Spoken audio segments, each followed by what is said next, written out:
xibaar yu wér te wóor ca tàng-tàng ba abonnez-vous pour ngeen di mën di jot suñuy vidéo. dal leen ak jàmm seen chaîne bi di Buzz 221HD kii di Abdou Karim Sall di ancien ministre ci régime président Macky Sall di actuel maire ci biir mairie ba ca Mbao kookee daal dina ay am akub jàppante bu tar bu daal di jaar ci diggante moom ak agent municipal yuy liggéey ci biir mairie boobee coow loolee nu mu demee moom mooy que ne agent municipal yi nga xam ne ñoom ñooy liggéey ci biir mairie ba ca Mbao dañoo daal di toog lu tolloog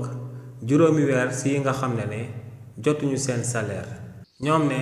li ni mel moom moo sabab actuellement ñuy dund ay situation yu métti foofee ci biir mairie ba ca Mbao ne amatuñ motivation ndax dañuy liggéey ba weer dee duñ daal di jot 0 franc c'est li ni mel nag buñ sukkandikoo si ñi nga xam ne ñoom ñoo daal di jiite administration bi nga xam ne moom moo daal di nekk ci biir mairie ba ca Mbao te ku nekk seen bopp du kenn ku dul Abdou Karim Sall ñooñee luñ daal di joxe comme justificatif moom mooy que ne bu njëkk ba agent municipal yi par billetage lañ leen di daal di fayee maanaam weer day jot rek nga dem ñu daal di lay compter sa xaalis nga dem daal di ñibbi waaye nag ñoom dañoo daal di jël beneen ndogal te moom mooy que ne léegi par virement bancaire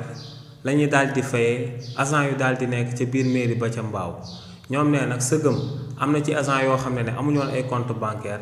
li ni mel moom moo sabab mbir yi daal di yéex ñu daal di toog lu tolloog 5 mois mënuñoo daal di fay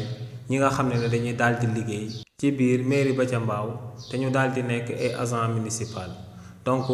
kii di Abdou Karim Sall ak équipe administrative bi loolee lañ daal di joxe comme argument jëmale ko ci 5 mois de retard de salaire yi nga xam ne daal dinañ koy amal jëmale ko seen agent yi nga xam ne dañuy daal di liggéey ci biir mairie ba. xibaar yu wér te wóor ca tàng-tàng ba abonnez-vous pour ngeen di mën di jot suñuy vidéo.